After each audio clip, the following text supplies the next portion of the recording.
Welcome to the Fieldcraft Survival Channel, guys. My name is Mike Hernandez. I'll be your host for today.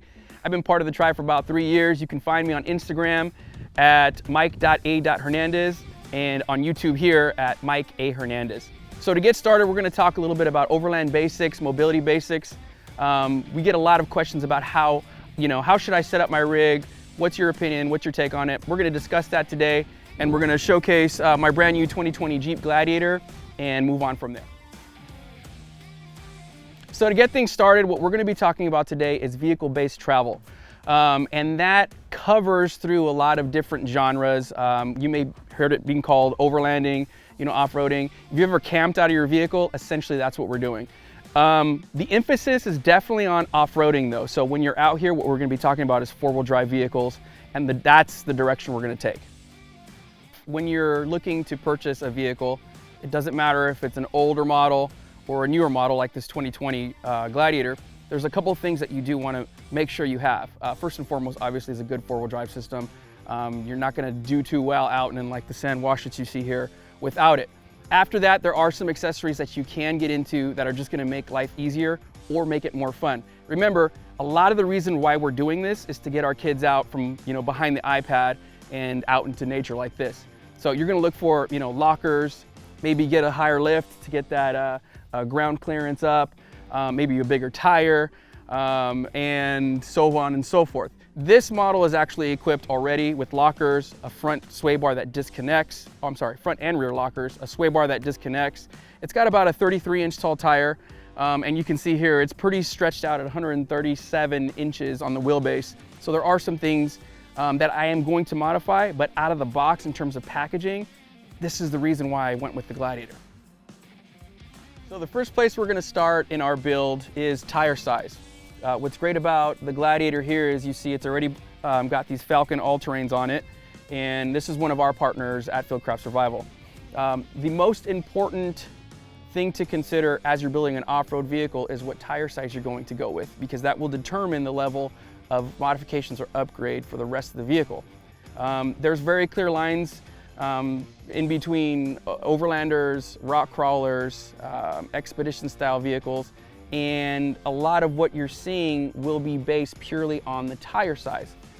Then after tire size, you're going to look at, do I want a mud terrain or do I want an all-terrain? Or right now in the market there's some fusions that are going on. I think they're calling them RTs in certain cases.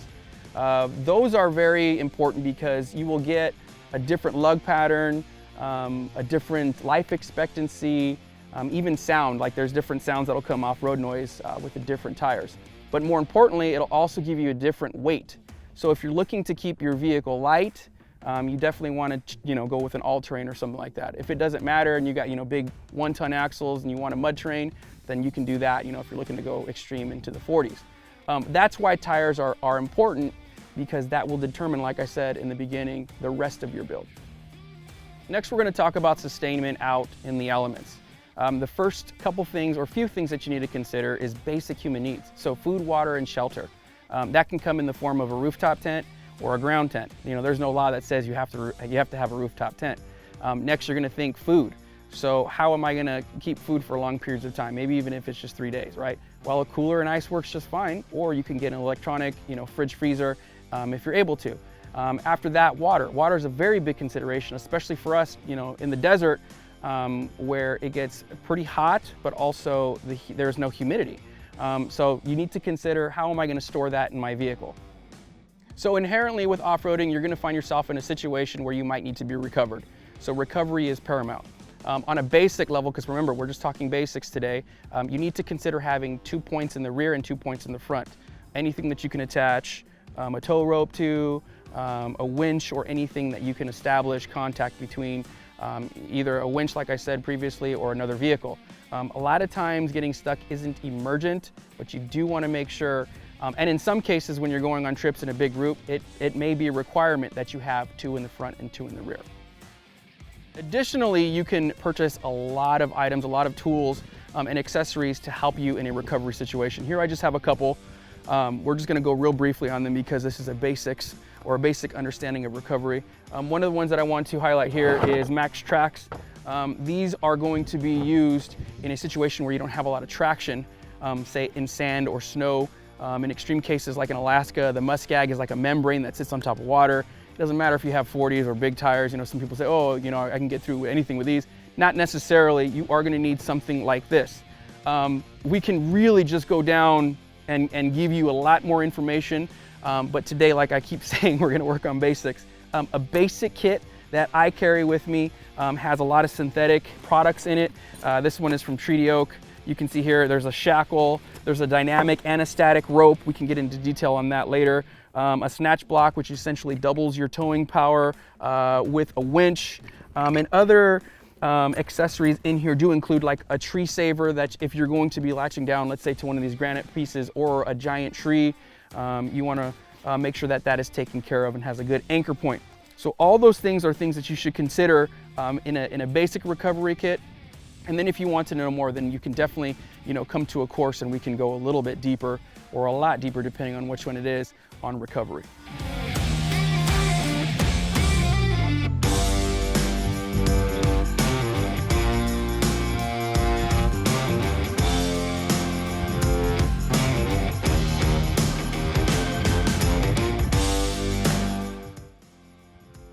One consideration you need to also have is in the event of an emergency. So what I have back here is my Fieldcraft Survival Go Light Pack. Some of you have seen it, know that it turns into a backpack if you blow it off, pretty simple. But what I have in here is actually more important. The top section can easily come off regardless of where you're at in the vehicle because it's hook and loop or Velcro is an emergency med kit. On the bottom here I have a survival kit, and below that I have a kit for like tires, air pressure, or in the event that we puncture one. So these are just some of the emergency things that I have in here, and then there's other accessories that are just supplemental. But big emphasis on emergency kit. You should have at least a cat tourniquet in there, and then some other stuff for, you know, cuts, bruises, scrapes, especially if you have little kids. This thing gets used quite a bit in my vehicle with all the little kids that I have. So to reiterate, what we're doing again today is a basic understanding and knowledge. Obviously there's a lot of things that I missed, but that's by design. You can supplement all these basics with extra lighting, comms, navigation, you know, an air compressor. I mean, the list goes on and on. These are the few of the things that we just wanted to kind of float your way, show you what we're doing on a real basic level. And if you do choose to kind of further your education, there's a lot of resources. Check out fieldcraftsurvival.com for any of the training that you're looking for. It will be under Overland training. Right now we have a great partnership with Overland Journal, and actually there's a course here January 18th, I believe, that you can sign up if this gets out soon enough. That's definitely available, and there will be more in the future.